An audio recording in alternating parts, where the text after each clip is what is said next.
Hello बच्चों, आज हम चालू करेंगे दिस चैप्टर स्ट्रेट लाइन। तो पहले हम एलिमेंट्री चीज़ें पढ़ लेते हैं। First point, any point on x axis can be taken as alpha comma 0 and on y axis can be taken as 0 comma beta.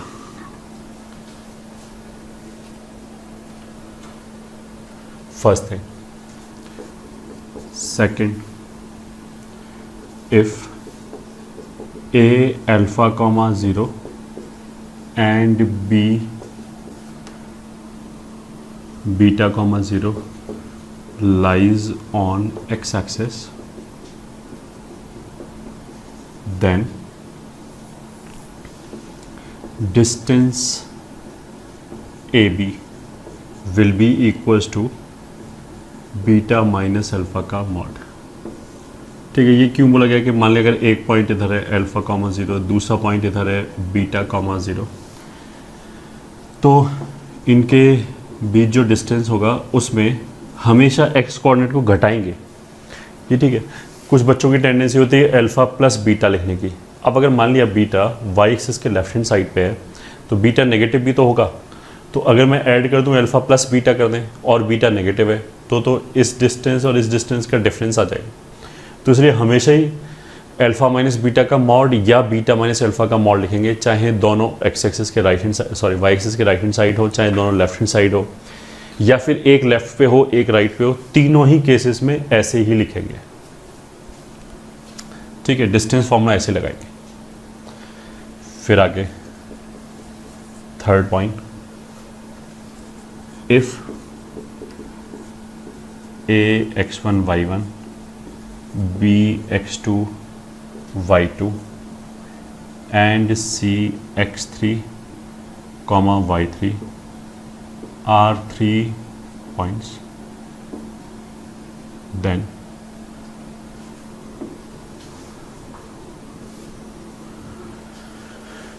वाले 3 पॉइंट दे रखे हैं। तो फिर first point, distance A B is equals to root over x1 minus x2 का whole square plus y1 minus y2 का whole square. ये तो distance हो गया। कैसे हो गया? Very simple. मान लिया ये a है x1 कॉमा y1 एंड ये b है x2 कॉमा y2, तो ऐसे परपेंडिकुलर ड्रॉप कर सकते हैं। मान लिया n है, ये p है, ये q है, तो ये जो डिस्टेंस होगा वो तो हो जाएगा x1 माइनस x2 और ये जो डिस्टेंस होगा वो y1 माइनस y2। तो उसमें पाइथागोरस लगाएंगे तो सीधा सीधा ए बी स्क्वायर बराबर,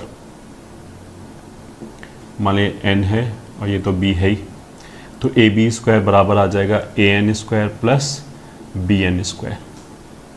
वहीं से ये डिस्टेंस फॉर्मूला आ गया। ठीक है, second point, if a point P divides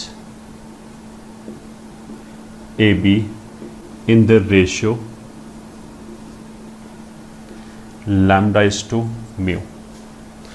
ठीक है, कुछ भी जैसे A इधर हो गया, B इधर हो गया और P पॉइंट इसको लैम्डा इज टू म्यू की रेशो में डिवाइड कर रहा है, तो सेक्शन फॉर्मूले से इसका कोऑर्डिनेट कैसे बना सकते हैं? Then coordinates of P can be given as, देखिए लैम्डा इधर मल्टीप्लाई किया तो lambda x2 plus mu x1 upon lambda plus mu.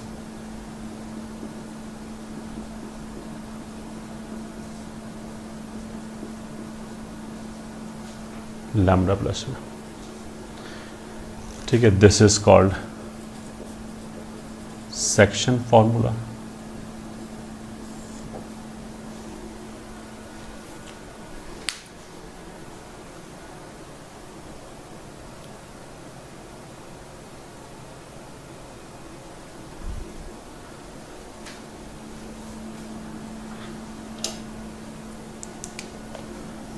तो for example let a is -1,3 and b is 7,5, then find coordinates of point P which divides BA in the ratio 2:5। तो पहले तो देखो ये important है कि हमने ए बी बोला है या बी ए बोला है, दोनों का फ़र्क पड़ेगा। अगर हमने बोला कि बी ए को 2:5 की रेशो में डिवाइड कर रहा है तो बी की तरफ से ये रेशो चलेगा, ठीक है। तो 2:5 ऐसे चलेगा, तो 5 जो है वो बी से मल्टीप्लाई होगा, 2 ऐसे मल्टीप्लाई। यहाँ पे ऐसे ही है ना कि लैम्डा तो बी से मल्टीप्लाई होगा, म्यू इधर से, म्यू ए के कोऑर्डिनेट से मल्टीप्लाई होगा। तो 2 अगर ए से मल्टीप्लाई होगा तो पी के कोऑर्डिनेट कितने हो जाएंगे, 2 × -1 प्लस 5 बी के अपॉन 2 + 5 कॉमा, फिर ऐसे ही 2 × 3 प्लस 5 × 5 अपॉन 2 + 5। सो पी के कोऑर्डिनेट्स विल बी, ये कितना हो गया 35 में से 2 गया 33/7 कॉमा, ये 6 हो गया, ये 25 हो गया, तो 31/7। So will get this point 33/7 comma 31/7।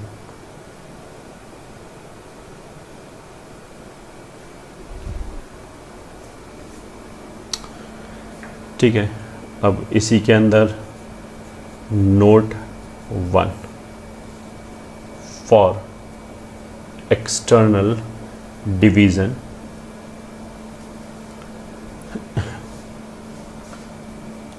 Take mu is equal to minus mu. मतलब अगर एक्सटर्नली डिवाइड कर रहा है तो लैम्डा और म्यू में से किसी भी एक की जगह पे हम माइनस वैल्यू ले सकते हैं, ठीक है। म्यू की जगह हम माइनस म्यू ले सकते हैं या लैम्डा की जगह माइनस लैम्डा ले सकते हैं। ऑफ कोर्स दोनों की जगह माइनस नहीं लगाएंगे वरना तो माइनस कैंसिल होकर वापस सेम चीज़ आ जाएगी। नोट 1 तो ये आ गया। Note 2 for mid point take lambda is equal to mu is equal to 1। This implies coordinates of midpoint of AB will be x1 plus x2 by 2 comma y1 plus y2 by 2। यह आ जाएगा।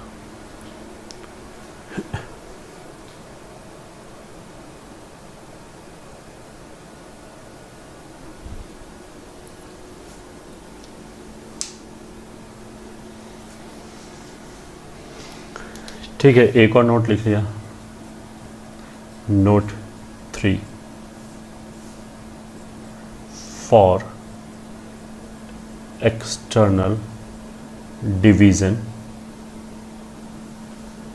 The ratio 1:1 is not possible.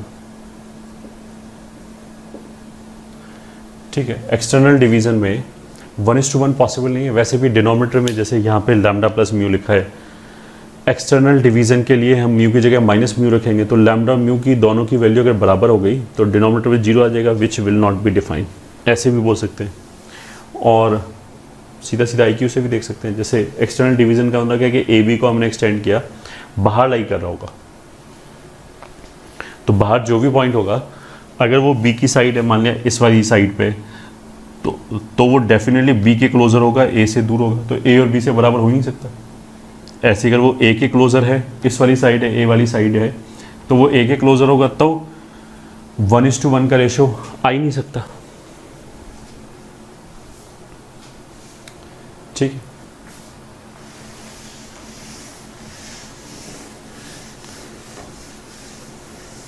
आगे चलते हैं।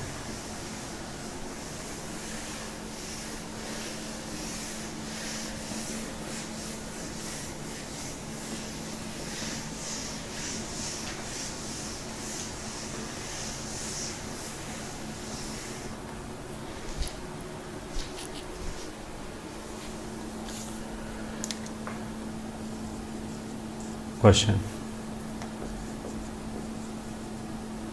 Find the coordinates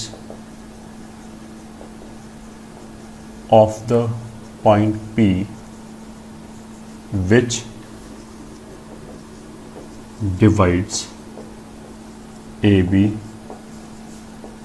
in the ratio 7:3 externally given A is 1,1 and B is -3,9। ठीक है, answer ये मान लिया A हो गया, ये B हो गया। ठीक है, A के कोऑर्डिनेट 1,1 हो गया, B का कोऑर्डिनेट -3,9 हो गया। अब उसने एक्सटर्नली एक पॉइंट चाहिए जो इसको 7:3 की रेशो में डिवाइड करना है। ठीक है, अच्छा अगर 7:3 की रेशो में डिवाइड करा है ए बी को, तो ए की तरफ से रेशो लेंगे। तो ए की तरफ से रेशो अगर लेंगे तो ए दिस इज सेइंग कि अगर उस पॉइंट का ए से डिस्टेंस 7 है तो बी से डिस्टेंस 3 होना चाहिए। उसका मतलब क्या कि बी के क्लोजर हो गया, तो ये इधर तो आ ही नहीं सकता ऑफकोर्स। बी के क्लोजर हो गया तो इस वाली साइड आना चाहिए एक्सटर्नली, तो पी कहीं यहाँ पे आएगा, उससे वैसे फ़र्क नहीं पड़ता, but again just for the sake of information. तो P का कोऑर्डिनेट क्या होगा? अगर ए बी मतलब ये 7:3 है तो 7 तो हम मल्टीप्लाई करेंगे B से, ए बी में A से 7 है तो मल्टीप्लाई B से करेंगे 7 इंटू B का कोऑर्डिनेट -3। ये ठीक है। फिर अगर एक्सटर्नली डिवाइड कराए तो 3 की जगह -3 ले लिया, मतलब ये लैम्डा हो गया, ये म्यू हो गया, म्यू की जगह -म्यू ले लिया। 3 को फिर मल्टीप्लाई किया 1 से अपॉन 7 -3। ठीक है, फिर ऐसे ही A से डिस्टेंस 7 है तो 7 इससे मल्टीप्लाई किया तो 7 इंटू 9 -3 इंटू 1 अपॉन 7 -3। ठीक है, तो ये हो गया -21 -3 24 -24 अपॉन 4 एंड ये हो गया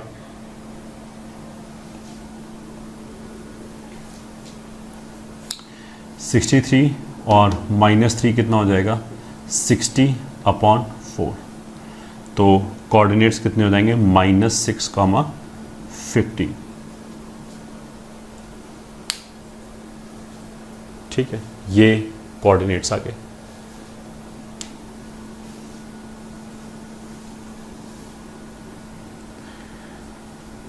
next point,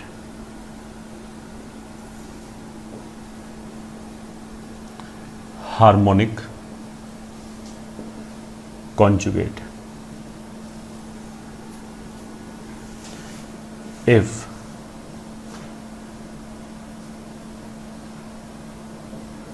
two points A and B are given, if 2 points A and B are given, then the points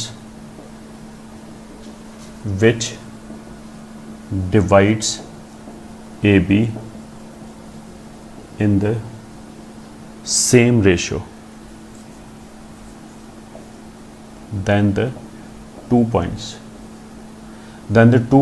which divides AB in the same ratio, one internally and other externally. One internally and other externally are called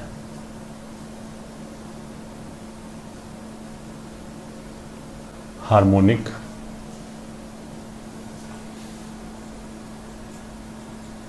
conjugate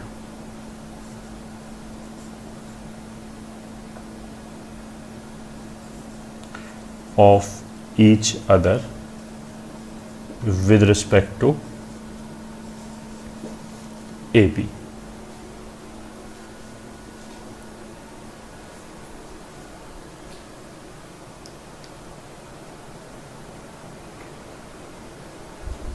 मतलब हमने क्या बोला कि ए और B दो fixed point दे रखे हैं और फिर हमने दो पॉइंट लिए, मान लिया P and Q, such that कि P भी लैम्डा इज टू म्यू की रेशो में डिवाइड करे एंड Q भी लैम्डा इज टू म्यू की रेशो में डिवाइड करे। ये ठीक है, बस अंतर क्या है कि एक इंटरनली डिवाइड कर रहा है, दूसरा एक्सटर्नली डिवाइड कर रहा है। तो ये जो दो पॉइंट्स है P and Q, these are called harmonic conjugate of each other. ये ठीक है, सिंपल कॉन्सेप्ट है, कुछ भी नहीं। क्या बोलते हैं, सेक्शन फॉर्मूला क्वेश्चन। ये ठीक है, इन लेफ्ट हैंड साइड, मतलब ये वाले क्वेश्चन में if point Q is 3, lambda and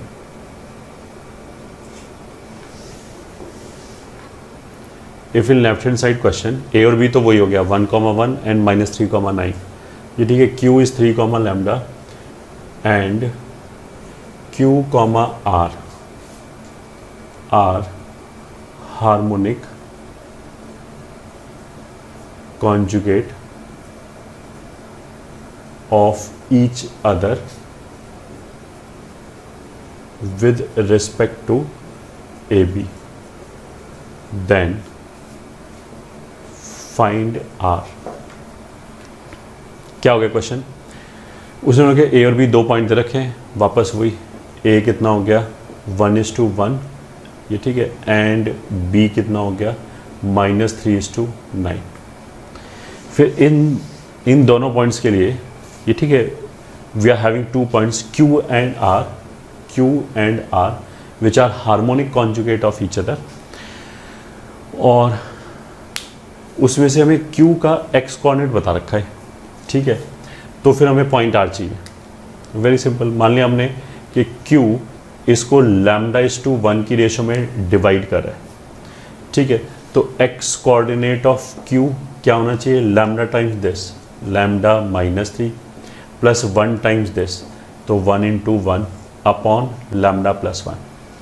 ये ठीक है। अच्छा, डायग्राम बनाने के लिए मैंने Q को A और B के बीच में ले लिया, ये ठीक है। इस डायग्राम में हमने Q को A और B के बीच में ले लिया, बट उससे कोई फ़र्क नहीं पड़ता, ये ठीक है। हमने तो ये बोला नहीं कि इंटरनल डिवीज़न है एक्सटर्नल डिवीज़न है, हमने तो λ/1 मान लिया। आगे चल के अगर लैम्डा नेगेटिव आया तो Q बाहर होगा, ठीक है। लैम्डा की जो भी वैल्यू आए Q के लिए, R के लिए भी वही वैल्यू आएगी, बस साइन उल्टा आएगा। तो अगर मान लें यहाँ पे लैम्डा नेगेटिव आ जाए तो दूसरे वाले R पॉइंट के लिए लैम्डा पॉजिटिव आएगा, ठीक है, क्योंकि एक एक्सटर्नली डिवाइड करेगा, एक इंटरनली डिवाइड करेगा, इसलिए, ठीक है। तो मतलब हमने ये नहीं बोला कि इंटरनली ही डिवाइड कर रहा है, कुछ भी कर सकता है, ठीक है। तो this is given as Q का x कोऑर्डिनेट कितना है 3, तो इसको 3 के बराबर कर दिया। दिस इम्प्लाइज -3 लैम्डा + 1 बराबर 3 लैम्डा + 3, तो इसको इधर ले जाएं तो 6 लैम्डा इज इक्वल टू -2 और लैम्डा इज इक्वल टू -1/3। तो लैम्डा नेगेटिव आया, उसका मतलब क्या है कि Q जो पॉइंट है वो खुद एक्सटर्नली डिवाइड कर रहा है, तो जो R पॉइंट होगा वो इंटरनली डिवाइड करेगा। This implies R divides AB in the ratio, ये ठीक है, 1/3:1 बोल दिया या 1:3 बोल दिया, एक ही बात है। तो इसलिए R के कोऑर्डिनेट्स कितने हो जाएंगे 1:3 में 3 को इधर मल्टीप्लाई किया, ये तो इंटरनल डिवीजन है, 3 × 1 प्लस 1 को इधर मल्टीप्लाई करेंगे, 1 × -3 अपॉन 1 + 3। फिर ऐसे ही 1:3 में 3 × 1 प्लस 1 × 9 अपॉन 1 + 3। तो 3 - 3 ये तो 0 हो गया, और ये हो गया 3 9 12/4 0,3। ठीक है, ये हमारा आंसर आ गया। ठीक है, तो note it down.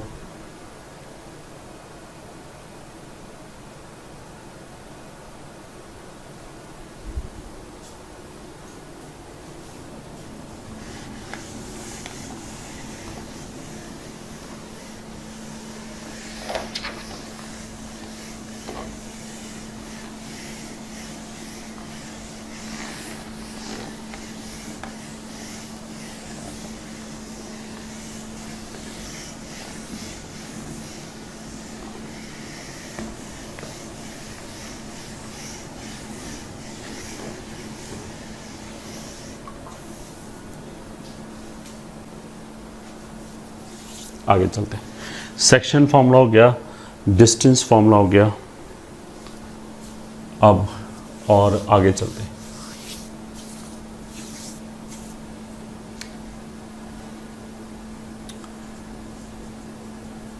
Next point, if A B C are x i comma y i, जहाँ पे आई कितना है 1 2 3, that in triangle A B C. देखो ये जो फॉर्मूला है ये सेंट्रॉइड का तो खैर काम में आ जाएगा, बट बाकी जो इन सेंटर इन सब के जो फॉर्मूले वो हार्डली कभी काम में आएंगे। ठीक है, बट फिर भी लिख लिया। Centroid of the triangle will be x1 plus x2 plus x3 by 3 comma y1 plus y2 plus y3 by 3। ठीक है, अच्छा अब कुछ बच्चों को शायद ये नहीं पता होगा सेंट्रॉइड क्या है। ठीक है, तो ट्राइंगल नोटेशन की बात कर लेते हैं पहले तो। ठीक है, एक ट्राइंगल में हम कैसे डिनोट करते हैं, स्टैंडर्ड क्या है। तो जैसे मान लिया अगर ये ए बी सी ट्राइंगल बोला है, ठीक है, तो जो कैपिटल ए है ये, ठीक है, वो वर्टेक्स के लिए भी यूज़ कर सकते हैं एंड एंगल के लिए भी यूज़ कर सकते हैं। इस वाले एंगल को भी ए बोलेंगे और इस वर्टेक्स को भी ए बोलेंगे।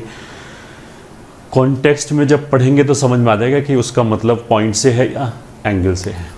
ये तो हो गया ए के जो ऑपोजिट साइड है उसको हम ए से, बी के ऑपोजिट बी से, सी के ऑपोजिट सी से, तो A B C side length है। ठीक है, फिर A plus B plus C सुना होगा 2s होता है, which is called perimeter.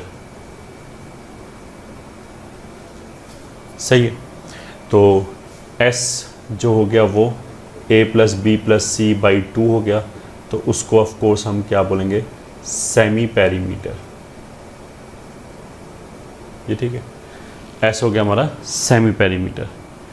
Delta से यूजली या कैपिटल S भी कहीं कहीं यूज़ करते हैं एरिया के लिए, एरिया ऑफ ट्राइंगल ABC। ठीक है, अब ट्राइंगल के अंदर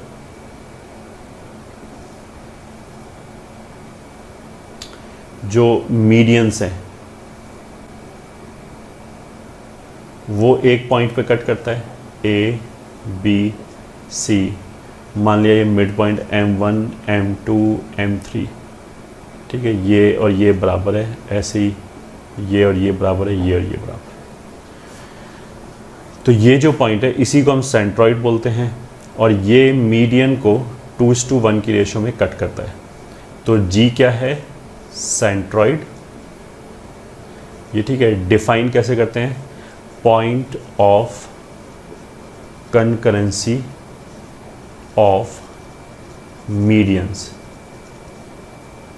ये ठीक है, point of concurrency of medians. उन्हें जो तीनों मीडियंस हैं, मीडियन क्या होता है, किसी भी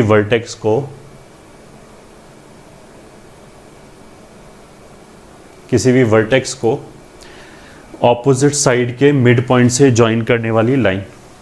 ठीक है, तो जैसे ये मीडियन होगी A के थ्रू, B के थ्रू, C के थ्रू।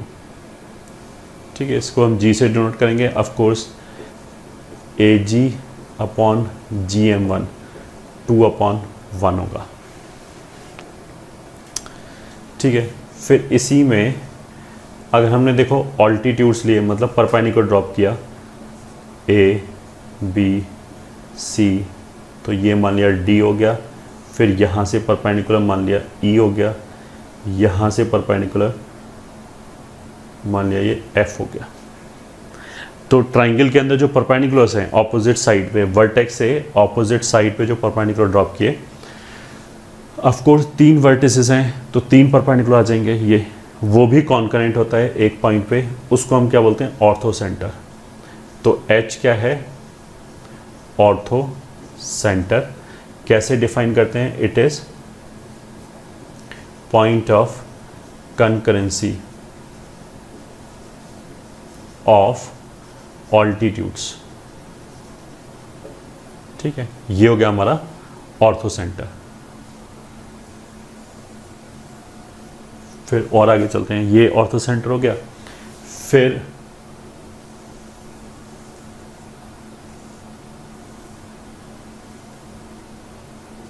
ए बी सी, ठीक है, जो ये वाला सर्कल है इट इज कॉल्ड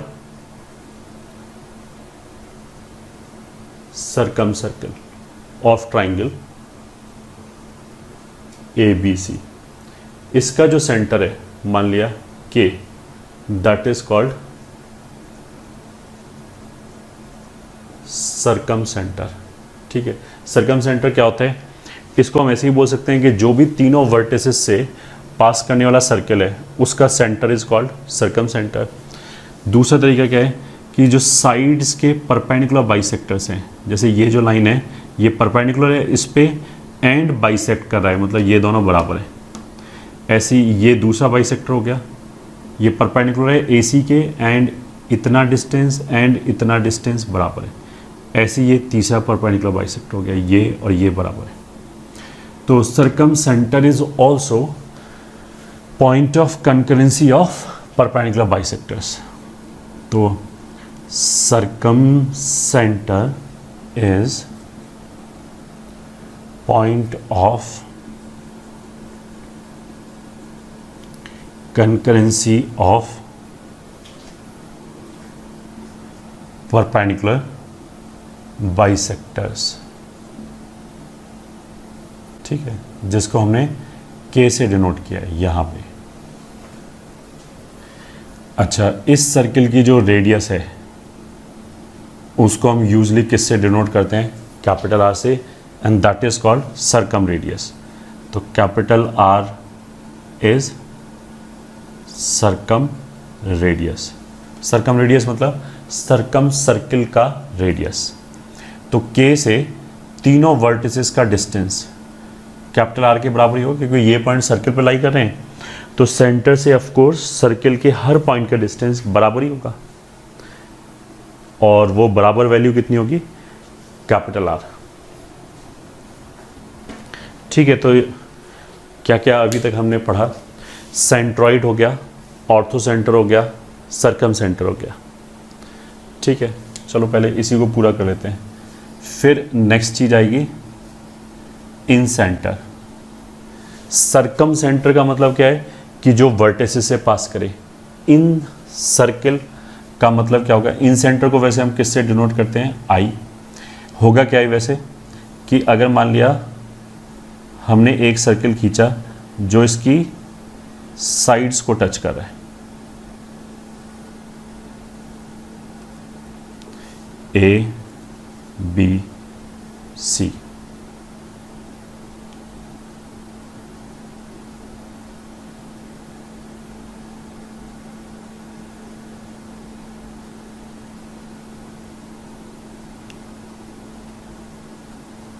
ठीक है। एंगुलर बाइसेक्टर्स जो हैं ट्राइंगल के, ये दोनों बराबर बराबर है। एंगुलर बाइसेक्टर मतलब इस एंगल का बाइसेक्टर, ये बाइसेक्ट कर रहा है, ठीक है। ऐसे इस एंगल का बाइसेक्टर मतलब ये C/2 है, ये वाला भी C/2, वो भी कॉन्करेंट होगा एक पॉइंट पे I, और ये जो आई है उसी को इन सेंटर बोलते हैं। इन सेंटर फिर है क्या, point of concurrency of internal angular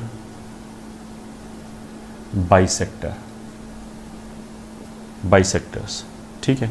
and this is also center of the circle which will be touching all the sides. तो अगर इससे हमने परपेंडिकुलर ड्रॉप किया, जैसे ये परपेंडिकुलर ड्रॉप किया, तो वो जो रेडियस होगा वो स्मॉल r से डिनोट करते हैं। इसको क्या बोलेंगे, इन रेडियस। स्मॉल r को क्या बोलेंगे, इन रेडियस। तो incenter is also center of the circle, ये ठीक है, विच टचेज ऑल साइड्स बोल सकते हैं, या फिर ऐसे बोल सकते हैं centre of the circle inscribed in triangle ABC, ठीक है। एंड स्मॉल r क्या है, इन रेडियस। इन रेडियस बोलते हैं इसको, और इन रेडियस का मतलब क्या होता है, इन सर्किल का रेडियस।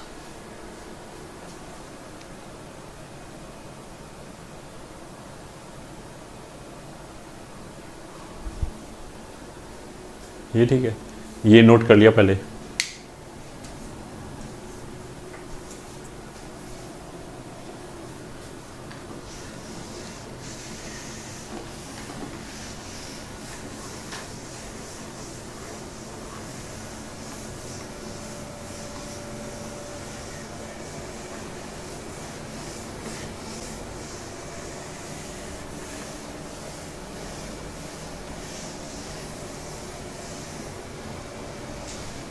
अब जैसे देखो, एक इन सर्कल आया जिसने तीनों साइड को टच किया, ठीक है, या जो सर्कल के अंदर इंस्क्राइब किया गया है, उसी तरीके से साइड्स को बाहर से टच करने वाला भी सर्कल आ जाएगा।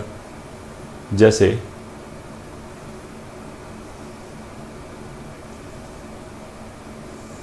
अगर मान लिया ट्राइंगल ये है ABC, तो ये जो A के ऑपोजिट सर्कल है, ये ठीक है, A के ऑपोजिट वाली साइड को, वैसे तीनों ही साइड को एक्सटर्नली टच करा है। इन सर्कल तो ऐसे बनेगा अंदर, ठीक है, ऐसे भी तीन सर्कल बन जाएंगे। एक तो इसको टच कर रहा है, ठीक है, फिर एक सर्कल B के ऑपोजिट ऐसे आ जाएगा, फिर C के ऑपोजिट इस रीजन में एक सर्कल और आ जाएगा जो इसको ऐसे टच कर रहा होगा। इन सर्कल्स को हम क्या बोलते हैं, एक्स सर्कल्स। ये ठीक है, ये क्या है, touching sides but outside the triangle, ठीक है। तो इसमें भी हमने नोटेशन, स्टैंडर्ड नोटेशन है कि जो ए के ऑपोजिट वाला सर्कल होगा उसके सेंटर को, इन सेंटर को तो हमने किससे डिनोट किया था, आई से, तो ए के ऑपोजिट वाले को हम डिनोट करेंगे I1 से। ऐसे बी के ऑपोजिट इसके सेंटर को डिनोट करेंगे I2 से, सी के ऑपोजिट वाले को I3 से। तो इसको I1 से डिनोट करेंगे तो इसकी जो रेडियस है वो R1 हो जाएगी। जो अंदर वाला जो सर्किल आएगा, इन सर्किल जो आएगा, उसकी रेडियस को हम स्मॉल r से डिनोट करते हैं। वैसे ही इनकी जो रेडियस है वो R1, R2, R3 से डिनोट कर सकते हैं। ये ठीक है, इसको हम बोलते हैं इन रेडियस। इन रेडियस कितना हो जाएगा, R1, R2, R3, ठीक है। अच्छा, जो हमारा इन सेंटर था, जो I था, वो तीनों एंगल के एंगुलर बाइसेक्टर पे लाई कर रहा था, एंगुलर बाइसेक्टर पे लाई कर रहा था। ये भी एंगुलर बाइसेक्टर पे लाई करेगा, बस इसमें अंतर क्या है कि I1 जो होगा वो A के तो इंटरनल बाइसेक्टर पे आएगा। ये ठीक है, ये A/2 है, ये भी A/2 है, बट B का इंटरनल बाइसेक्टर तो इधर निकल जाएगा, B के ये एक्सटर्नल बाइसेक्टर पे आएगा। ऐसे C के भी एक्सटर्नल बाइसेक्टर पे आएगा। C के एक्सटर्नल बाइसेक्टर पे आएगा, मतलब ये एंगल C हो गया, तो ये पूरा कितना हो गया, पाई माइनस C। तो इतना एंगल हो जाएगा पाई माइनस सी का आधा, ऐसे इतना एंगल हो जाएगा पाई माइनस सी का। ये हमारे हो गए सारे सर्कल के सेंटर्स। ठीक है, तो वैसे ही जो कोऑर्डिनेट्स हैं ये, ठीक है, अब ये रिजल्ट याद होने चाहिए। बिल्कुल सिमिलर रिजल्ट आगे चल के वेक्टर्स में भी आएगा, फिर उसके आगे चल के कॉम्प्लेक्स नंबर्स में भी आएगा, एग्जैक्टली सेम रिजल्ट। ठीक है, बस उसमें वेक्टर यूज़ करेंगे, कॉम्प्लेक्स नंबर यूज़ करेंगे, यहाँ पे कोऑर्डिनेट्स यूज़ करें 2D में। तो जो ट्राइंगल है उसका सेंट्रॉइड कितना हो जाएगा, ये ऑर्थो सेंटर कितना हो जाएगा, x1 tan A plus x2 tan B plus x3 tan C upon tan A plus tan B plus tan C। ठीक है, comma sigma y1 tan A whole divided by sigma tan A। ये coordinates हो जाएंगे। मतलब sigma tan A मतलब ये लिखा है tan A plus tan B plus tan C, ऊपर भी x1 x2 x3 की जगह y1 y2 y3 लिख दिया। तो ये तो कॉम्पैक्ट फॉर्म में लिखने के लिए ऐसे लिख दिया। ठीक है, इनफैक्ट अभी और भी आगे सेंटर लिखेंगे, जितने भी सेंटर्स हैं वो सब इसी फॉर्म में लिखे जाएंगे। λ1 x1 λ2 x2 plus λ3 x3 upon λ1 plus λ2 plus λ3, फिर ऐसे ही λ1 y1 plus λ2 y2 plus λ3 y3 upon λ1 plus λ2 plus λ3। ऐसे ही आएंगे सारे सेंटर, कोई भी हो जाए, ऑर्थो सेंटर, सर्कम सेंटर, ये सारी चीज़ें ऐसी आएंगी। बस लैम्डा की वैल्यू अलग अलग सेंटर्स के लिए अलग अलग आएगी। ठीक है, उसका मतलब क्या है कि अगर हमें सेंट्रॉइड निकालना है तो इसमें लैम्डा की वैल्यू 1 रख लिया। ये ठीक है, किसके लिए, सेंट्रॉइड के लिए। ऑर्थो सेंटर के लिए λ1 का वैल्यू tan A रख लिया। अच्छा, λ1 बताने की बस ज़रूरत है, λ2 और λ3 तो फिर सिमेट्री से आ जाएगा। अगर λ1 tan A आया है तो λ2 tan B आएगा, λ3 tan C आ जाएगा, वो अपने आप आ जाएगा। ठीक है, तो ये आ गया। फिर जो इन सेंटर है उसमें लैम्डा की जगह साइड लेंथ रखेंगे, तो ax1 plus bx2 plus cx3 upon a plus b plus c, comma ay1 plus by2 plus cy3 upon a plus b plus c। यह आ गया इन सेंटर। और फिर सर्कम सेंटर जो था, जिसको हम k से डिनोट करेंगे, उसमें लैम्डा की जगह, मतलब इन सेंटर के लिए हमने क्या रखा, λ1 की जगह a, तो सर्कम सेंटर k की जगह क्या रखेंगे, sin 2a। अच्छा, ये कहाँ से आ रहा है, ऑफ कोर्स प्रूव करके आ रहा है, प्रूफ एग्जिस्ट करता है इसका, प्रूव कर सकते हैं इसको आराम से। ये ठीक है, तो वो सब ट्रिग्नोमेट्री के बाद यू कैन ट्राई, अभी तो ऐसे ही रख दिया। तो sigma x1 sin 2a upon sigma sin 2a ये आ जाएगा, comma sigma y1 sin 2a upon sigma sin 2a ये आ जाएगा। ये हो गए सेंटर्स।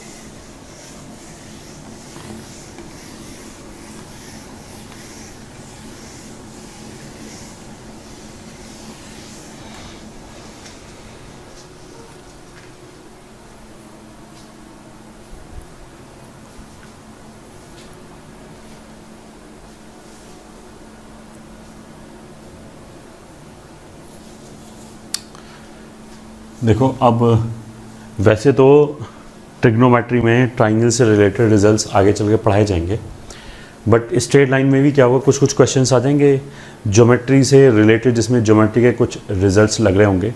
वैसे तो वो रिज़ल्ट 9th के हैं, 9th में ऑलरेडी पढ़ा हुआ होना चाहिए, बट फिर भी जो उसमें मेन रिजल्ट्स हैं जिसकी हमें ट्रिग्नोमेट्री इसमें स्ट्रेट लाइन में या कोऑर्डिनेट में ज़रूरत पड़ सकती है, उन रिजल्ट्स को हम रिवाइज़ कर लेते हैं एक बार, या उनको हम लिस्ट कर लेते हैं कि ये रिज़ल्ट तो हमें आनी चाहिए। रिज़ल्ट तो और भी बहुत सारे हैं, but these are important results. ठीक है, तो important results in a triangle, ये याद रखा। ठीक है, फर्स्ट जो मीडियन है उस पे सेंट्रॉइड 2:1 की रेशो में डिवाइड करता है। ठीक है, फर्स्ट रिजल्ट। सेकंड रिजल्ट,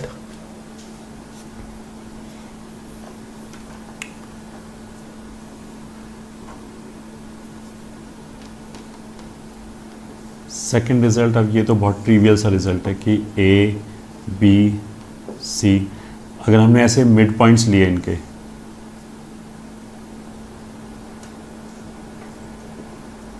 ठीक है, ये मान लिया M1 ए बी का मिड पॉइंट है, M2 इसका मिड पॉइंट है, तो जो M1 M2 होगा that will be parallel to BC, and M1 M2 का जो लेंथ है वो कितना होता है BC/2। तो मतलब ट्राइंगल की दो साइड को जॉइन करने वाला जो लाइन है वो तीसरी साइड के पैरेलल होता है। ट्राइंगल की दो साइड के मिड पॉइंट्स को जो जॉइन करने वाला लाइन है वो तीसरी साइड के तो पैरेलल होता है, और लेंथ वाइज उसका आधा होता है। ये ठीक है, ये हो गया।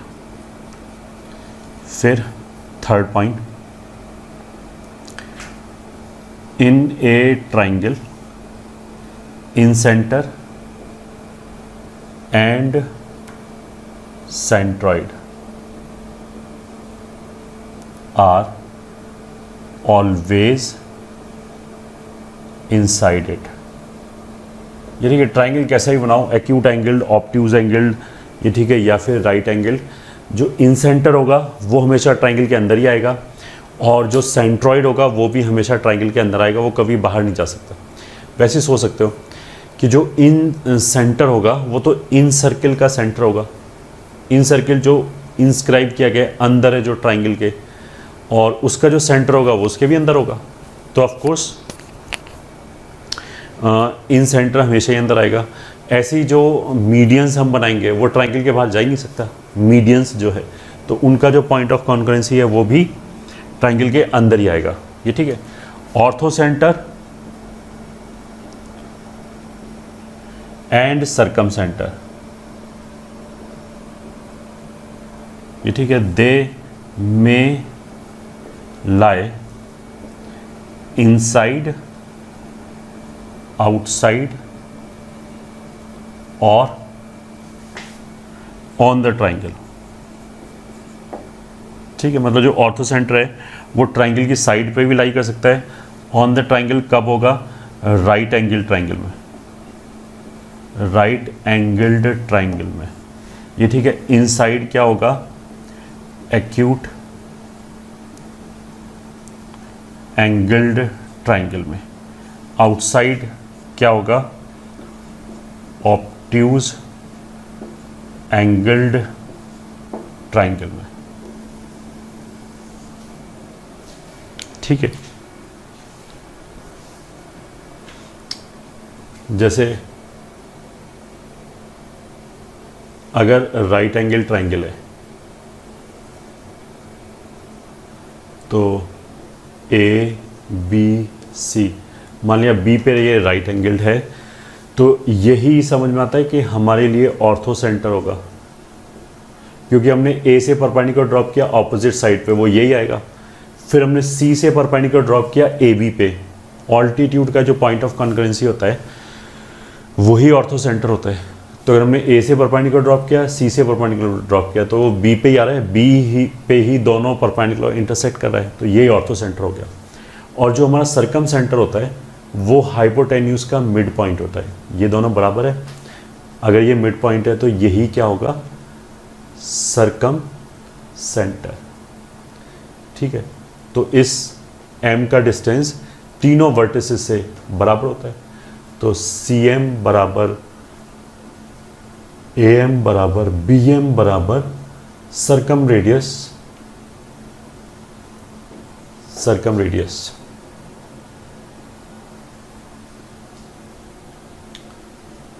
4 पॉइंट। ठीक है, अगर ट्राइंगल मान लिया ये है, ठीक है, ऑब्ट्यूज एंगल्ड है ये, ठीक है, तो दिखाई दे रहा है कि जो सरकम सेंटर है के वो तो बाहर ही है। ठीक है, ऑर्थो सेंटर जो होगा वो भी बाहर होगा, यहाँ से परपेंडिकुलर ड्रॉप किया, ठीक है, इस वर्टेक्स से ऑपोजिट साइड पे, फिर अब मैं इस वर्टेक्स से ऑपोजिट साइड पे परपेंडिकुलर ड्रॉप किया, ठीक है, और अगर इससे परपेंडिकुलर ड्रॉप किया, सॉरी, इस साइड पे, ठीक है, तो ये कहीं कुछ ऑर्थो सेंटर आ रहा होगा। ठीक है, तो अगर ऑब्ट्यूज एंगल्ड है तो orthocenter and circumcenter दोनों ट्राइंगल के बाहर जाएंगे।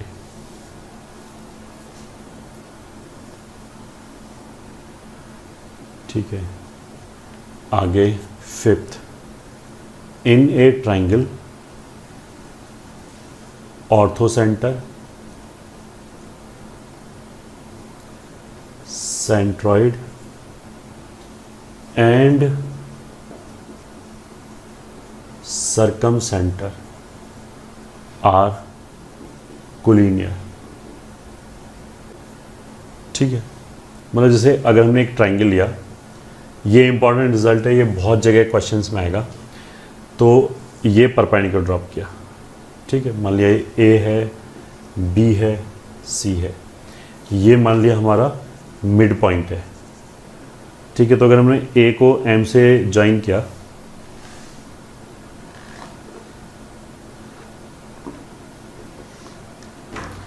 अगर हमने ऐसे ज्वाइन किया तो यही मीडियन हो गया।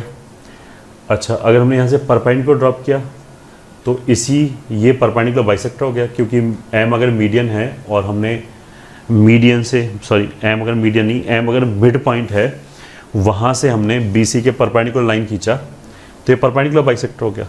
ये ठीक है, मतलब हमने क्या बोला, ये तो है, देखो, ऑल्टीट्यूड, ये ठीक है, ये क्या हो गया, मीडियन, एंड ये क्या हो गया, परपेंडिकुलर बाइसेक्टर।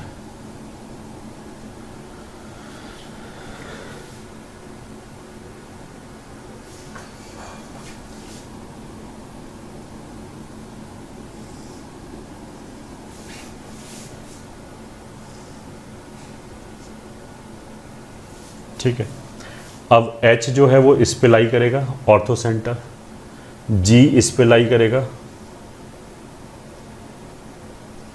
मीडियन पे लाई करेगा ना G, और K जो है सरकम सेंटर वो परपेंडिकुलर बाइसेक्टर पे आएगा। ये भी लिखाया था कि परपेंडिकुलर बाइसेक्टर का पॉइंट ऑफ कॉन्करेंसी होता है, तो अगर परपेंडिकुलर बाइसेक्टर का पॉइंट ऑफ कॉन्करेंसी है तो आएगा तो परपेंडिकुलर बाइसेक्टर पे। तो ये हमारे लिए क्या हो गया, सरकम सेंटर, ये हमारे लिए क्या हो गया, सेंट्रॉइड, एंड ये क्या हो गया, ऑर्थो सेंटर। ये जो कॉन्सेप्ट है कि orthocenter, centroid and circumcenter तीनों एक ही लाइन में होता है। ठीक है, इससे रिलेटेड तुम्हें कम से कम 5-6 क्वेश्चन मिलेंगे। ये ठीक है, पूरे IIT में जब तुम प्रिपरेशन करोगे तो कभी सर्कल में क्वेश्चन आ गया इसी से रिलेटेड, कभी कॉम्प्लेक्स नंबर में आ जाएगा, वेक्टर में आ जाएगा, स्ट्रेट लाइन में आ जाएगा।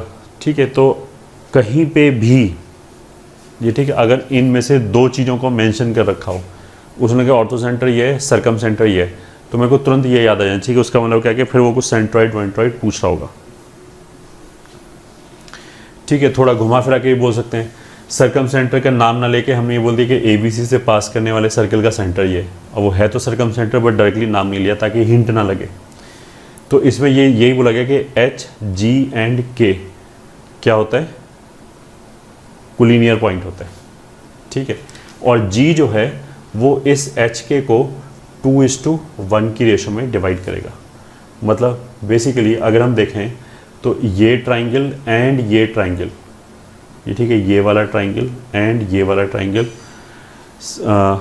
क्या बोलते हैं,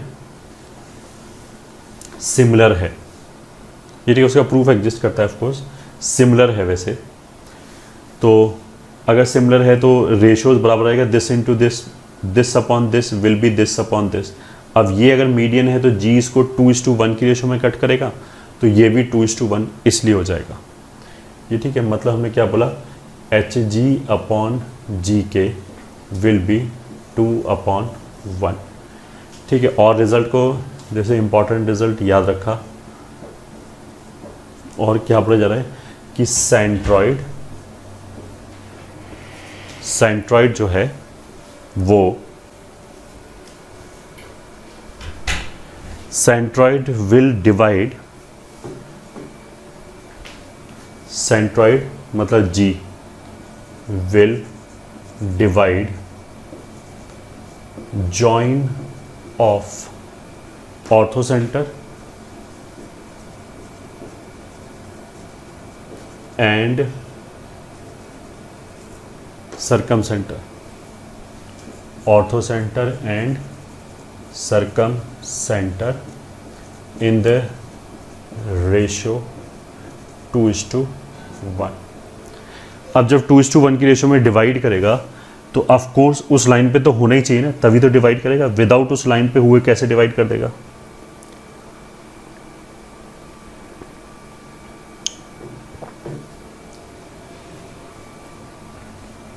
ये एक बहुत इम्पॉर्टेंट रिजल्ट है, note it down.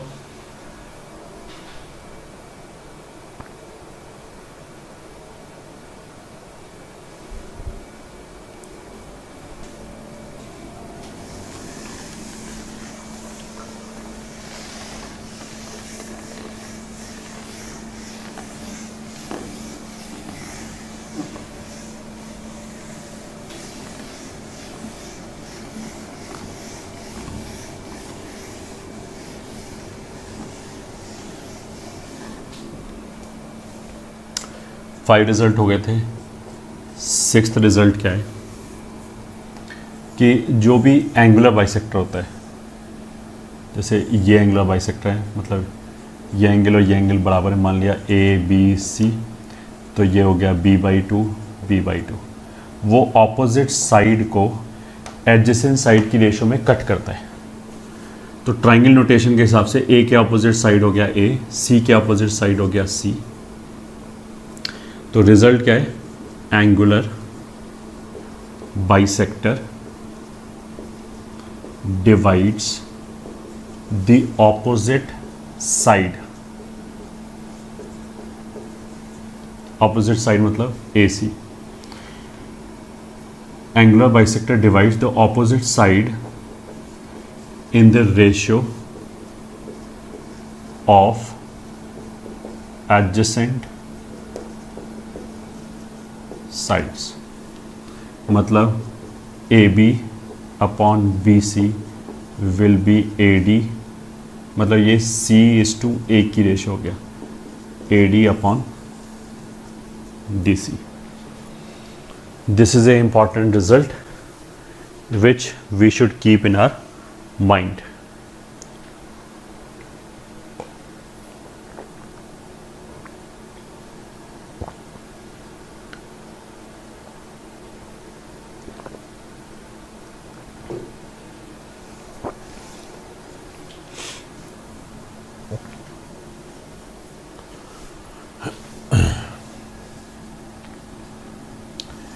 Seven,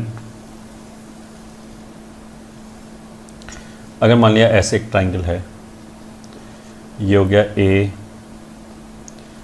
B C, ठीक है, यहाँ से परपेंडिकुलर ड्रॉप किया, ये ऑर्थो सेंटर हो गया। तो ऑर्थो सेंटर ये हो गया ऑर्थो सेंटर।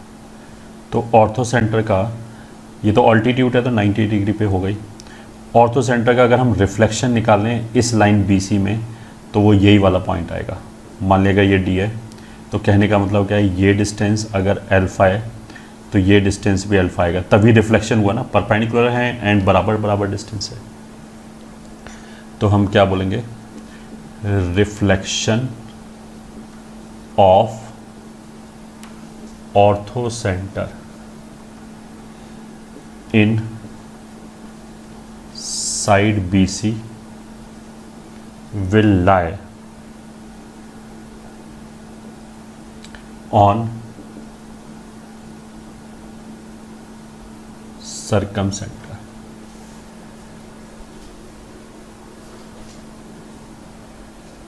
ठीक है, ये एक रिजल्ट हो गया।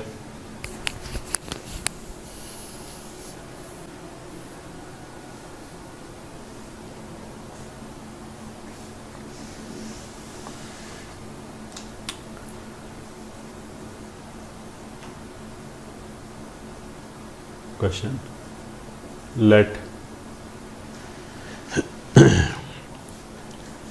A is 3,0, B is 0,4, then find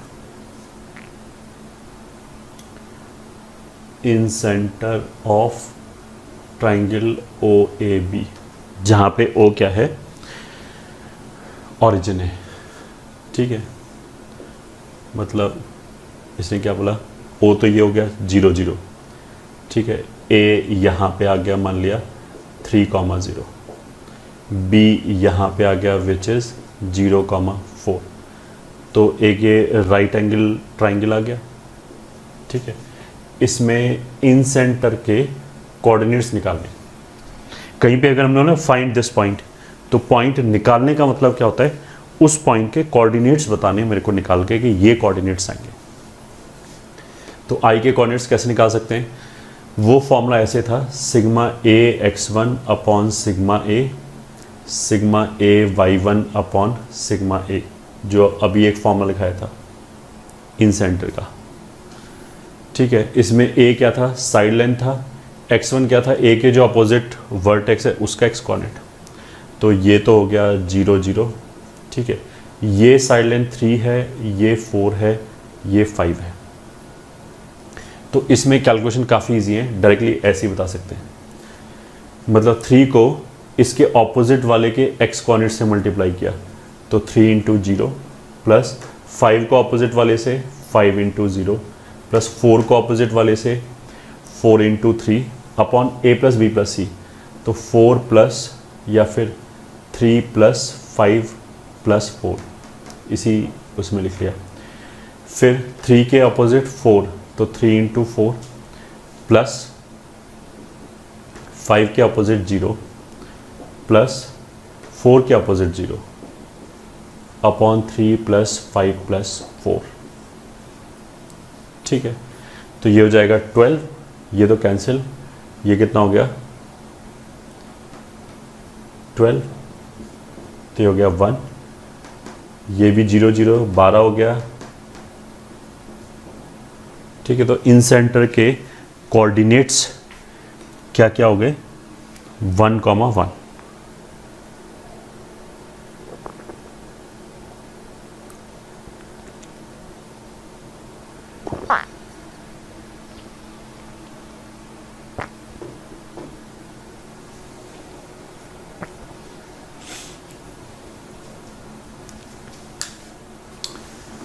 ठीक है,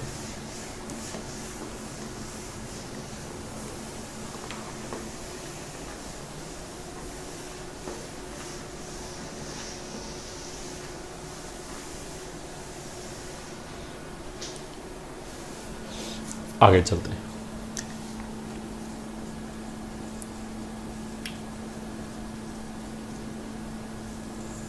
एरिया कॉन्सेप्ट,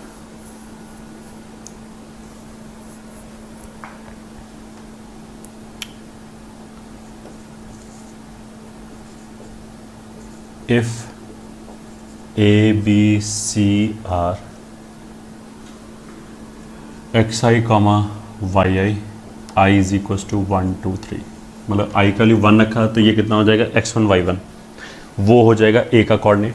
फिर आई का वैल्यू हमने 2 रखा तो क्या आ जाएगा पॉइंट x2 y2, वो हो जाएगा y का कोऑर्डिनेट। फिर 3 रखा तो x3 y3, वो हो जाएगा सॉरी y का कोऑर्डिनेट नहीं b का कोऑर्डिनेट, फिर x3 y3 c का कोऑर्डिनेट। ठीक है, then area of triangle ABC is given as delta,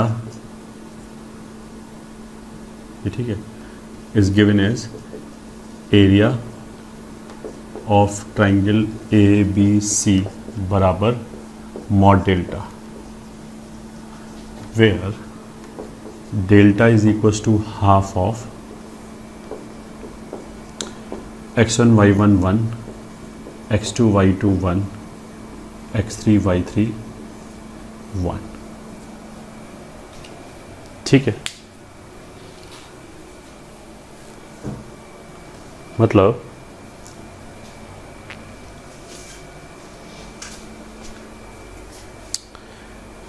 कि अगर हमें कोऑर्डिनेट्स पता है x1 y1 x2 y2 x3 y3 vertices के, तो हमने ये डिटर्मिनेंट इवैल्यूएट कर लिया और इसको इवैल्यूएट करके जो वैल्यू आएगा, अगर वो नेगेटिव आए तो मॉड लगा लिया। ठीक है, वो value will be the area of triangle. So this is equals to, अगर हम इसको कैलकुलेट करें, यह आ जाएगा x1 y2 minus y1 x2 plus x2 y3 minus x3 y2 plus x3 y1 minus y3 x1, ये हो जाएगा एरिया। ठीक है, इसको लिखने का तरीका क्या है, देखो जो पॉइंट है x1, पहला पॉइंट हो गया x1 y1, फिर हो गया x2 y2, फिर हो गया x3 y3, एक बार हमने और फिर लिख लिया x1 y1। अब दिस इनटू दिस मल्टीप्लाई करो x1 y2। ठीक है, जो दूसरे वाला टर्म है वो तो इसके लोअर सबस्क्रिप्ट को पलट दिया, x के अंदर 1 है, y के अंदर 2 है, तो y के अंदर 1 लिख लिया, x के अंदर 2। तो अगर ये पता है तो ये तो इसी से तुरंत मिल जाएगा।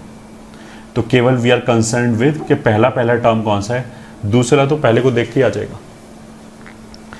ठीक है, तो वो पहला टर्म ये है कि x1 को y2 से किया, x2 को y3 से, x3 को y1 से। तो x2 को y3 से वो या गया, x3 को y1 से वो या गया। और जब पहले 3 टर्म आ गए तो अगले 3 टर्म भी एज इट इज तुरंत आ गए, बस लोअर सबस्क्रिप्ट्स को पलट दिया। तो this will be the area of the triangle. ठीक है, प्रूफ इसका बेसिकली अपने आप कर सकते हो, I will give you the idea. बस मान लिया a ये है x1, y1, ठीक है, b ये है x2, y2, और ये मान लिया c है x3, y3। तो हम इसको ऐसे कर सकते हैं कि एक इस ट्रेपेजियम का एरिया निकाला। ठीक है, अब ये सब तो पता ही है कि ये वाला इस डायग्राम के हिसाब से this distance is x3 minus x1, ऐसे ही this distance is x1 minus x2। ये जो हाइट है वो y3 है, ये पूरा हाइट y1 है, ये y2 है। ठीक है, तो वैसे डिटर्मिनेंट का ट्रेपेजियम का एरिया कितना होता है, अगर मेरे को अंदर वाला एरिया चाहिए तो ये एरिया निकाल लिया, ये एरिया निकाल लिया, उसमें से इसको सब्ट्रैक्ट कर दिया। 3 ट्रेपेजियम है, एक तो ये ट्रेपेजियम हो गया, एक ये वाला हो गया, और एक ये वाला हो गया। तो first plus second minus third will give you the area.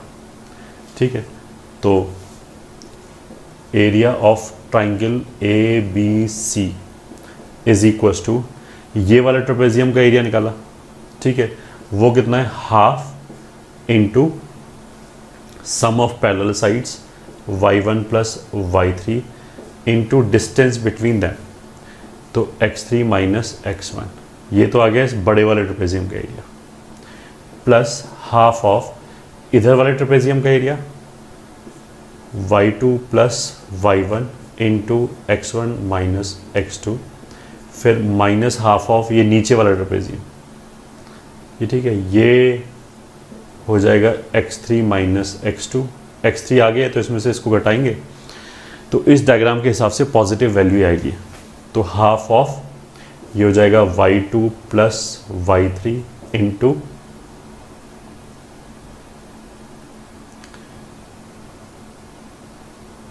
y2 plus y3 into ये डिस्टेंस बिटवीन है x3 माइनस x2। ठीक है, अब इसको सिंप्लीफाई करके देख लेना, अपने आप एरिया आ जाएगा। ठीक है, ये तो हो गया हमारा फर्स्ट पॉइंट। सेकंड पॉइंट क्या है, if A B C are collinear points then, अगर मान लिया ए बी सी तीनों एक ही लाइन में आ जाए पॉइंट, तब क्या होगा कि कोई ट्राइंगल वाइंगल बन नहीं पाएगा। तो उस वाले केस में क्या होगा कि ये वाली जो क्वांटिटी है ये जीरो आ जाएगा, क्योंकि एरिया ऑफ ट्राइंगल जीरो आ जाएगा। तो एक कंडीशन हो गया कि अगर हमें 3 पॉइंट दे रखे हैं और मेरे को ये चेक करना है कि ये तीनों पॉइंट कोलिनियर है या नहीं है, एक लाइन पे है या नहीं है, तो उसके लिए ये बस डिटर्मिनेंट जीरो होना चाहिए। तो if A B C are collinear points then x1 y1 1, x2 y2 1, x3 y3 1, ये जीरो होना चाहिए। This is what condition for collinearity,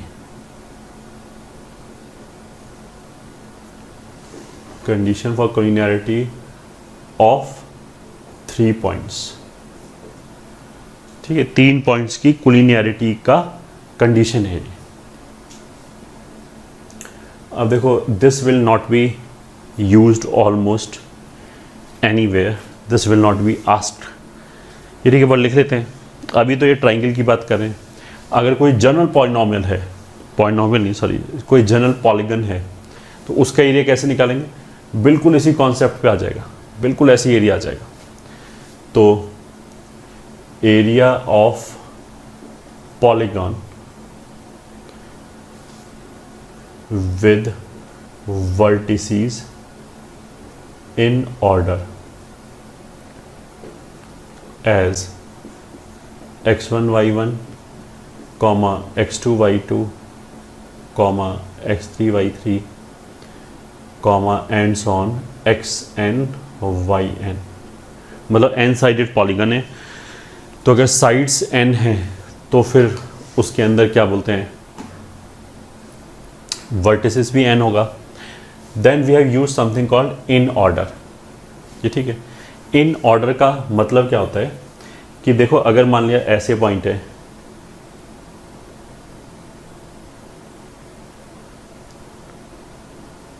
ठीक है, तो हम इसको ऐसे भी ज्वाइन कर सकते हैं। ठीक है, एक तो ये तरीका हो गया। दूसरा, हम ऐसे भी ज्वाइन कर सकते, इसको ऐसे किया, इसको ऐसे किया, इसको ऐसे किया। अब 1 2 3 4 5 1 2 3 4 5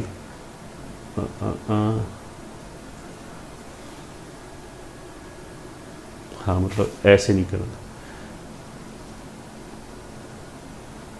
कि यहाँ चले गए, फिर यहाँ, फिर यहाँ।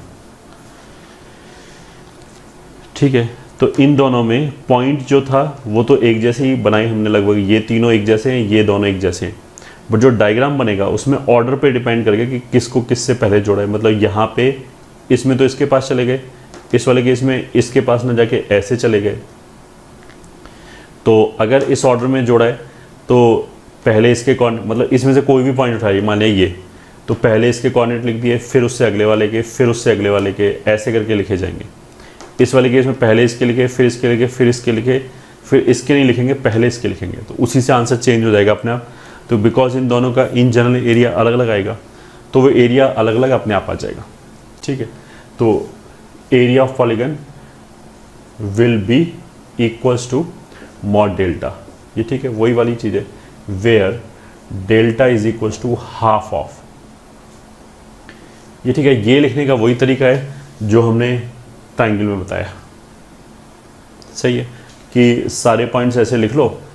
तो इसमें जैसे ये जो पॉइंट्स हैं उनको ऐसे लिख लिया, x1 y1 x2 y2 x3 y3, ऐसे करते करते xn yn तक लिख लिया, फिर एक बार पहला ही पॉइंट वापस लिख लिया x1 y1, बस ये ठीक है। अब इस बड़े ब्रैकेट के अंदर ऐसे करके दो दो वाले टर्म्स आते जाएंगे, ये ठीक है, इनको भर दिया तो x1 y2, ये तो आ गया x1 y2, फिर एक बार उल्टा y1 x2, फिर x2 y3 minus y2 x3, ऐसे करते करते लास्ट वाला ये कितना आ जाएगा xn y1 minus yn x1,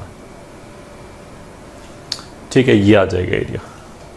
proof जो है इसका भी सिमिलर प्रूफ है, मतलब अगर हमें ये समझ में आए तो इसका प्रूफ भी ऐसे ही आ जाएगा।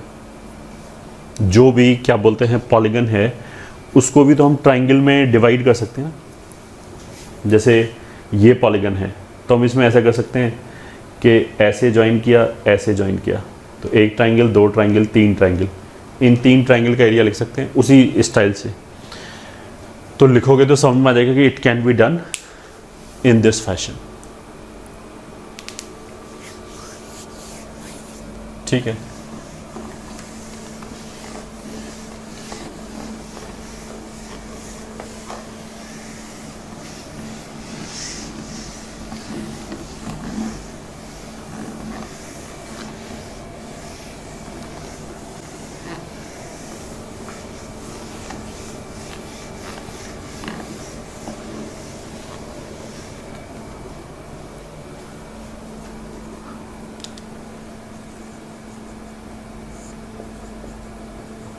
Find area of convex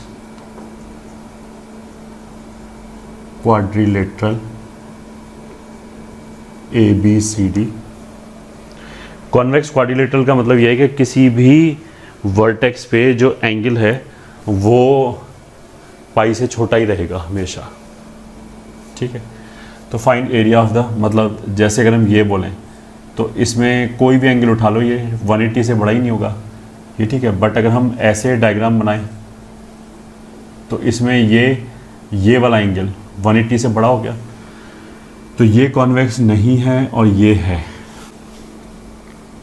तो find area of convex quadrilateral ABCD where vertices are given as, ठीक है, 5,3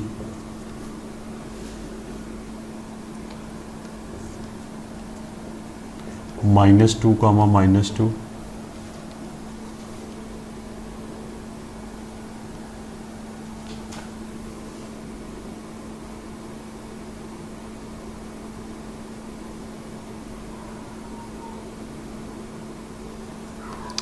-1,8 and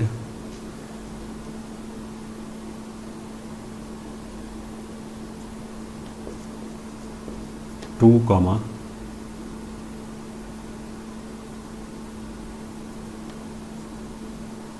-5, ठीक है।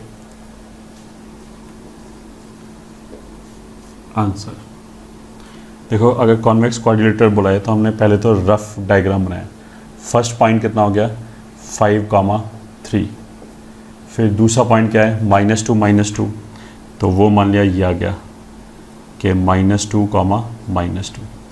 थर्ड पॉइंट कितना है -1,8, x नेगेटिव y पॉजिटिव, तो इस क्वाड्रेंट में जाएंगे -1,8 कहीं यहाँ पे आ गया -1,8, एंड फिर आ गया 2, -5 कहीं यहाँ पे आ गया 2, -5।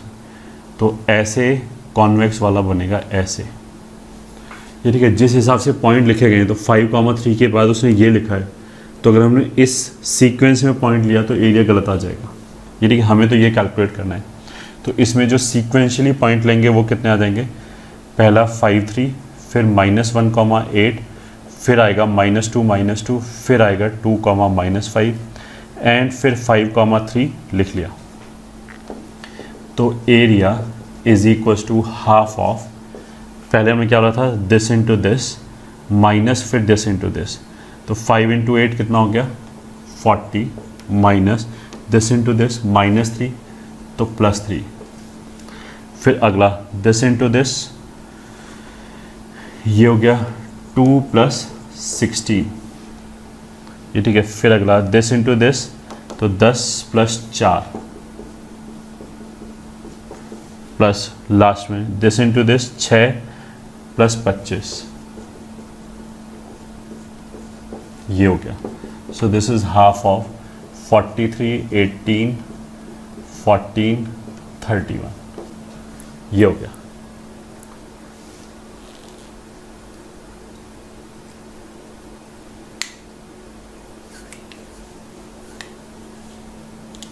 ठीक है। So this is equal to half of, कितना हो जाएगा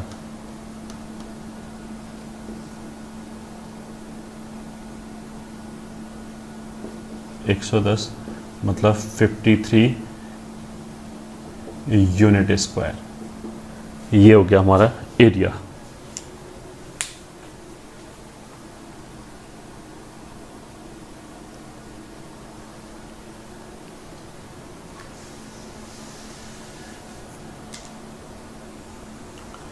ठीक है। इसमें गलती क्या कर सकते हैं बच्चे कि जिस सीक्वेंस में पॉइंट बोला है हम उसी सीक्वेंस में लिख दें। 5/3 के बाद -2, मतलब इन दोनों को अगर हम पलट दें तो you can find your self कि आंसर गलत आएगा, कुछ और ही आ जाएगा। क्वेश्चन 2,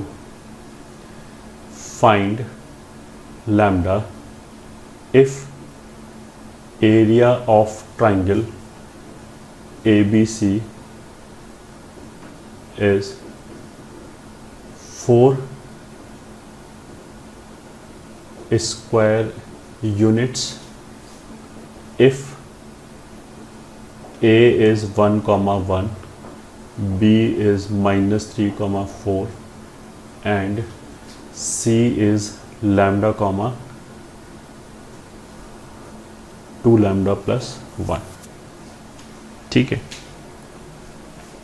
3 पॉइंट दे रखे हैं, एक पॉइंट के अंदर हमने लैम्डा डाल के दे दिया तो वो वेरिएबल पॉइंट हो गया। वो अगर पॉइंट वेरी करेगा तो इन जनरल ट्राइंगल का एरिया चेंज होगा।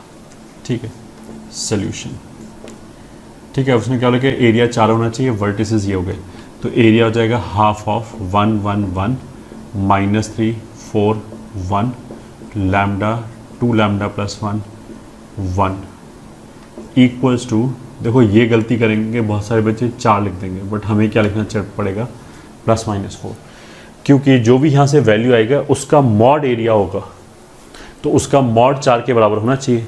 तो ये जो क्वांटिटी है वो +4 भी हो सकता है, -4 भी हो सकता है, तो इसलिए + लगाना नहीं भूलेंगे, वरना वो फिर गलत आंसर आएगा। ठीक है। किया कैलकुलेट, इसको 2 को उधर ले गए और मतलब डिटर्मिनेंट की प्रॉपर्टी से कैसे भी इवैल्यूएट कर लो, जैसे भी आता है। इसमें से ये गया तो 0 7 lambda plus 1 0 4 1 minus lambda is equal to +-8।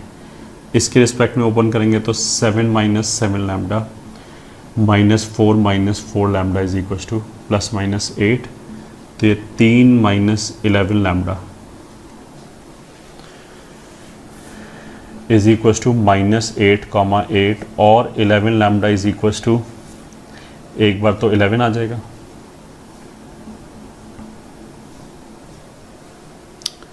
एक बार -5, so lambda is equal to 1 and -5/11। 2 answer आ गए। ठीक है। ये 2 आंसर हो सकते हैं इस क्वेश्चन के।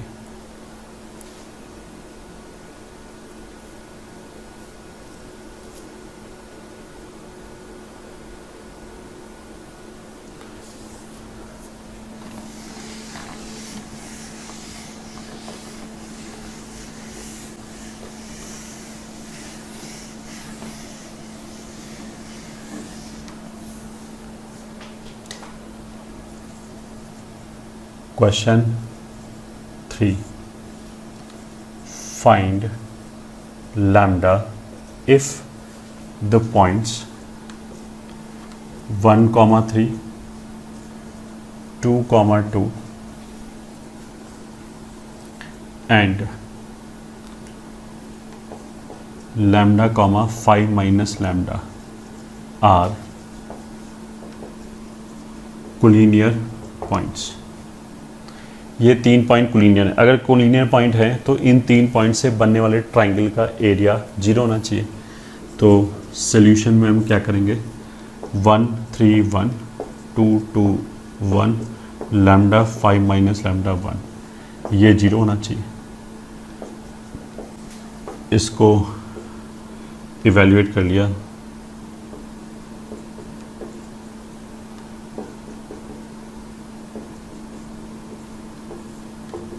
ठीक है। इसके रिस्पेक्ट में ओपन किया तो कितना आ जाएगा, 2 minus lambda plus lambda minus 1 बराबर 0। तो ये कैंसिल हो गया, 1 बराबर 0, ठीक है। 1 बराबर 0 का सिग्निफिकेंस क्या है? 1 बराबर 0 का मतलब ये है कि लैम्डा कुछ भी ले लो, ये तीनों पॉइंट कभी भी कोलिनियर नहीं हो सकता, ठीक है, क्योंकि 1 कभी 0 के बराबर होगा ही नहीं, ठीक है। तो इसलिए ये वाले 3 पॉइंट कभी भी कोलिनियर नहीं होगा। अब ऐसा क्यों हो रहा है? वो इसलिए हो रहा है कि something like this is happening. Actual जब हम एनालिसिस करेंगे कि 1,3 ये हो गया, 2,2 ये हो जाएगा। अब लैम्डा की अलग अलग वैल्यू रखने पे यहाँ पे यू विल गेट अलग अलग पॉइंट्स। लैम्डा मान लिया हमने 1 रखा तो आ गया 1,4, 2 रखा 2,3, ऐसे करके पॉइंट्स आ जाएंगे। बट वो सारे पॉइंट क्या होगा, एक लाइन पे लाई करेगा, लैम्डा की अलग अलग वैल्यू के लिए इसी लाइन पे लाई करेगा, जो लाइन इसके पैरेलल है। अगर ये लाइन इसके पैरेलल नहीं होती, थोड़ा सा ऐसे होती, तब तो क्या होता है कि ये वाला पॉइंट आ जाता, उससे तीनों पॉइंट कोलिनियर बन जाते, तब तो यहाँ पे लैम्डा की वैल्यू आ जाती। बट अभी तो क्या है, ये लाइन पैरेलल है, इस पर कोई भी पॉइंट लो, ये तीनों पॉइंट कभी भी एक लाइन में आएगा ही नहीं, क्योंकि ये पैरेलल लाइन पे मूव करेगा। तो ये हमने इसका फिजिकल एक्सप्लेनेशन दिया कि ऐसा हो क्यों रहा है, ऐसा इसलिए हो रहा है, ठीक है। नहीं समझ में कोई फर्क नहीं पड़ता, बट मेरे को ये समझाना चाहिए कि 1 = 0 जो है वो पॉसिबल नहीं है, ठीक है। उसका मतलब कि जो भी उसने बोला है वो पॉसिबल नहीं है। इसने बोला था कि लैम्डा की वैल्यू निकालो अगर पॉइंट्स कोलिनियर हैं, तो हमने बता दिया कि वो पॉसिबल नहीं है। अच्छा, अगर यही क्वेश्चन ऐसे होता, question 4, find lambda in question 3 if point is lambda comma 4 minus lambda. बाकी सब कुछ सेम है, बस इसकी बजाय ये हो गया। तो सॉल्यूशन में भी बाकी कहानी सेम रहेगी, 2 2 1 लैम्डा 5 माइनस लैम्डा 1 बराबर 0 will imply 1 3 1 1 minus 1 0 lambda minus 1, sorry 5 minus lambda नहीं 4 माइनस लैम्डा, ये होता 1 माइनस लैम्डा 0 बराबर 0। इस बार ओपन करते इसके रिस्पेक्ट में, तो this into this 1 minus lambda, this into this plus lambda minus 1 बराबर 0, ये आता है 0 बराबर 0। 0 बराबर 0 का मतलब क्या हुआ कि कुछ भी लैम्डा रखो, ये पॉइंट इन दोनों पॉइंट के साथ हमेशा ही कोलिनियर। 0 बराबर 0 का मैथमेटिकल मतलब क्या है, ऑलवेज ट्रू। 0 तो 0 के बराबर हो गई। हम क्या करने चले थे, हम लैम्डा की वैल्यू ढूंढ रहे थे ताकि ये तीनों पॉइंट कोलिनियर हो जाए। तो 0 बराबर 0 मतलब ऑलवेज पॉसिबल। उसका मतलब क्या है कि अगर हम लैम्डा ढूंढने चले थे तो उसने बोला कि lambda is all values of lambda are possible, ठीक है। मतलब ये पॉइंट हमेशा ही तीनों कोलिनियर रहेगा, चाहे लैम्डा कुछ भी ले लो। इस बार ऐसा क्यों हुआ, सेम लॉजिक से समझ में आ गया होगा अब तक तो, कि जो 2 पॉइंट है वो तो यही है, और लैम्डा की अलग अलग वैल्यू रखने पे ये वाला जो पॉइंट है ये वेरी करेगा, बट इस बार ये पॉइंट इसी लाइन पे वेरी करेगा। अगर मैंने लैम्डा की अलग अलग वैल्यू लिया तो will get different points but on this line only. अब इस लाइन पे कोई भी पॉइंट ले लो, वो ऑफकोर्स इसके साथ तो कोलिनियर होगा ही होगा। तो इस क्वेश्चन का आंसर क्या हुआ, इस क्वेश्चन का आंसर हुआ लैम्डा बिलोंग्स टू आर। इस क्वेश्चन का आंसर क्या हुआ? No such lambda exist. ये ठीक है। क्वेश्चन नंबर 3 का answer is no such lambda. Question number 4 का answer is all real values of lambda.